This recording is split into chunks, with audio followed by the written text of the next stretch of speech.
मित्रमैत्रिणींनो, Preeti academy मध्ये तुमच्या सगळ्यांचं सहर्ष स्वागत आहे। प्रीती अकॅडमी या चॅनेलवर आपण टीईटी, सीटेट आणि टेट आणि एनव्हीएस टीजीटी मराठी या एक्झामची प्रिपरेशन करत असतो। आता बघा, आजचा जो आपला व्हिडिओ आहे हा खूप जास्त प्रमाणात महत्त्वाचा आहे। व्हिडिओ जर तुम्हाला आवडला तर नक्कीच त्याला लाईक, सबस्क्राइब आणि ज्याला गरज आहे त्याला शेअर करायला विसरू नका। ठीक आहे, चला बघा, आजचा टॉपिक आपला आहे भाषा आणि विचार। भाषा आणि विचार हा टॉपिक फार जास्त महत्त्वाचा आहे। याचे जे प्रश्न आहेत ते लँग्वेज मध्ये पण येतात आणि जे आपले सायकोलॉजी, चाइल्ड डेव्हलपमेंटचे प्रश्न आहेत त्याच्यामध्ये पण येतात। बघा, लक्ष द्या कसं आहे। विचार हा जो शब्द आहे हा व्यापक स्वरूपाचा आहे। विचार हा शब्द हा व्यापक स्वरूपाचा आहे। आपल्या ज्ञानेंद्रियासमोर उपस्थित नसलेल्या कोणत्याही गोष्टीबद्दल जेव्हा एखादी मानसिक प्रक्रिया सुरू होते तेव्हा त्या प्रक्रियेला विचार म्हणतात। बरं, विचार कशाला म्हणतात? सर्वप्रथम तर आपण बघू की विचार हा जो शब्द आहे हा एक खूप व्यापक स्वरूपाचा शब्द आहे। आणि विचार म्हणजे काय, तर आपल्या ज्ञानेंद्रियासमोर उपस्थित नसलेल्या कोणत्याही गोष्टीबद्दल जेव्हा एखादी मानसिक प्रक्रिया सुरू होते तेव्हा त्या प्रक्रियेला म्हटलं जातं विचार। आपल्या ज्ञानेंद्रियासमोर ते उपस्थित नाहीये, परंतु ते आपली एखादी मानसिक कुठल्याही गोष्टी असतात। समजा आपण उदाहरणार्थ आपण घेऊ आपली एक्झाम। आता आपल्या ज्ञानेंद्रियासमोर सध्या आहे का ती पेपर, फॉर्म फिल झाले का, हे झाले का, नाही, पण आपले कसं आहे, त्याची मानसिक प्रक्रिया सुरू आहे। हा पेपर आहे, आपल्याला अभ्यास करायचा आहे, टाइम शेड्यूल काढायचा आहे, सगळ्या गोष्टी बरोबर करायच्या आहे, मॅनेज करायचं आहे ना, तर हे सगळी आपली मानसिक प्रक्रिया सुरू आहे। तर ह्या प्रक्रियेला काय म्हटलं जातं, विचार। मग आता ह्या विचार प्रक्रियेची वेगवेगळे साधने आहेत। ती साधने कुठली आहेत ते आपण बघू। विचार काय की त्या समस्येमधून निर्माण होतो।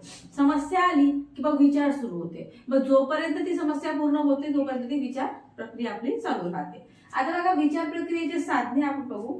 प्रतिमा, संकेत, संकल्पना, भाषा ही विचार प्रक्रियेची साधने आहे। कुठली आहे? प्रतिमा, संकेत, तुमचं संकल्पना आणि भाषा ही विचार प्रक्रियेची हे आहे, साधने आहे। चिन्हे पण आहे, संकेत, चिन्हे। ठीक आहे, आता बघा, विचार प्रक्रियेला सहाय्यक म्हणून निरनिराळ्या वस्तूंच्या प्रतिमांचा उपयोग केला जातो। उदाहरणार्थ घर्षण।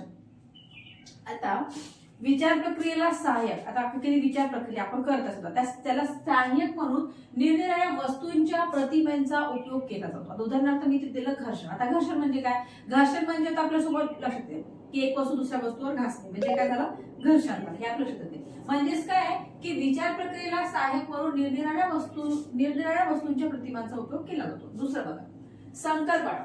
संकल्पना हे विचाराचे महत्त्वाचे साधन आहे। काय? संकल्पना हे विचाराचे एक महत्त्वाचे साधन आहे।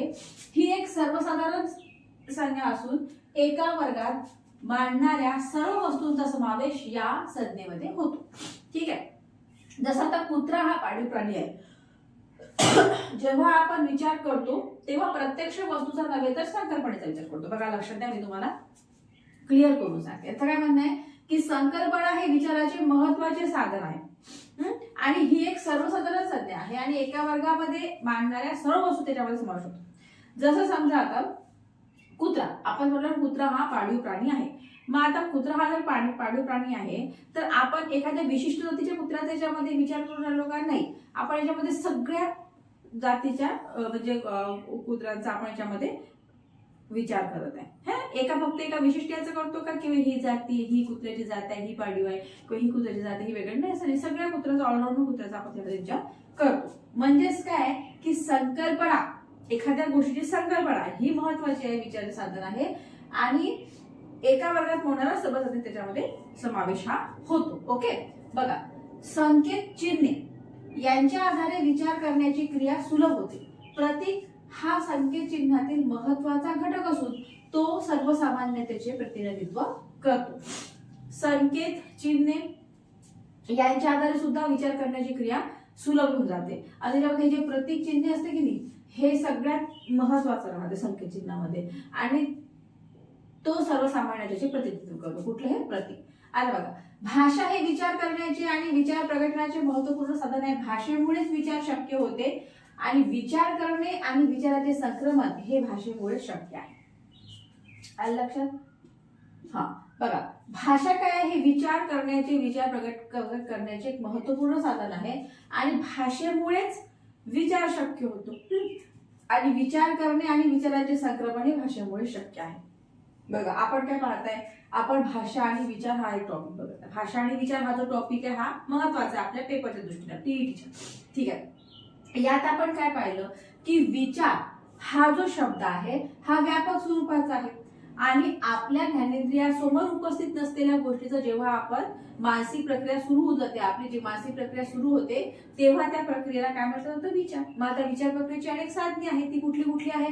की प्रतिमा आहे, संकेत आहे, संकल्पना आहे, भाषा आहे, ही विचाराची साधने आहे. ओके, मग आता विचार प्रक्रियेला सहाय्यक म्हणून निरनिराळ्या वस्तूंच्या प्रतिमांचा उपयोग केला जातो. उदाहरणार्थ आपण घर्षण घेतलं. घर्षण म्हटलं की आपल्याला माहिती आहे एखादी वस्तू घासणे म्हणजे घर्षण. संकल्पना हे विचार प्रक्रियेमध्ये फार महत्वाचे साधन आहे. संकल्पना, आता संकल्पना म्हणजे काय की कुठलाही एक विशिष्ट घटक म्हणजे सर्व जातीचा त्यामध्ये समावेश होतो, सर्व गोष्टीचा त्यामध्ये समावेश होतो. जसं ते कुत्रा म्हटलाय, तर कुत्रा हा पाळीव प्राणी आहे. कुठलंही उदाहरण घेऊ शकतो आपण इथं. मग इथं काय, एका विशिष्ट जातीचा कुत्रा नाही तर सर्वच कुत्रे त्याच्यामध्ये अंतर्भूत आहे. त्यानंतर आहे की भाई संकेत चिन्हे यांच्या आधारे विचार करण्याची क्रिया सुलभ होते. प्रतीक हा सगळ्यात जास्त इम्पॉर्टंट आहे. संकेत चिन्हातील एक महत्वाचा घटक आहे, तो सर्वसामान्य त्याचे प्रतिनिधित्व करतो. है ना, म्हणजे काय संकेत चिन्हे असते ना, संकेत चिन्हे, प्रतिमा हे सुद्धा फार महत्वाचं त्याच्यामध्ये असते. कुठे आपण जातो जसं मॅप पाहिलं मी, मॅप मध्ये काय कुठे संकेत दिले ते, चिन्ह दिले, प्रतीके दिले, त्याच्यानुसारच कोणती गोष्ट कुठे आहे, काय आहे, हे सगळ्या गोष्टीच आपल्याला लक्षात येते. आता बघा, भाषा हे विचार करण्याचे आणि विचार प्रकटाचे महत्वपूर्ण साधन आहे. भाषेमुळेच विचार शक्य होते आणि विचार करणे आणि विचारांचे संक्रमण हे भाषेमुळे शक्य आहे. आलं लक्षात तुमच्या? या व्हिडिओमध्ये आपण भाषा आणि विचार आपण याच्याबद्दल बघितले आहे. एक भाषा आणि विचारांची गॅरेटने केलेली एक व्याख्या आहे. एकच मिनिट ते आपण बघून घेऊया. गॅरेट यांची एक व्याख्या आहे भाषा आणि विचारांची. ते म्हणतात की भाई thinking is behaviour which is implicit and hidden and in which symbols, image, ideas, concepts are ordinarily employed. Okay, ही त्यांची व्याख्या आहे. ठीक आहे, गॅरेट यांनी केलेली. ओके, आता बघा हा जो टॉपिक आहे भाषा आणि विचार, हा पेपरमध्ये याचे प्रश्न उत्तर विचारतात. तर ते प्रश्न उत्तर कसे डायरेक्ट कुठल्या प्रमाणात कुठलाच प्रश्न हा डायरेक्ट विचारला जाणार नाही. तुम्हाला एखाद्या उदाहरणा थ्रू किंवा एखाद्या सिच्युएशन थ्रू प्रश्न उत्तर हे विचारले जातात. ठीक आहे, आणि मग त्याच्यामुळे काय आहे की सराव करणे फार महत्वाचं आहे. जितका जास्त तुम्ही प्रश्न उत्तरांचा सराव कराल तेवढेच तुमच्या कन्सेप्ट क्लिअर होतात. ओके, ठीक आहे. मग या व्हिडिओमध्ये एवढं भाषा आणि विचारांबद्दल. नेक्स्ट पार्ट आपण नेक्स्ट व्हिडिओमध्ये बघू. तोपर्यंत थँक्यू.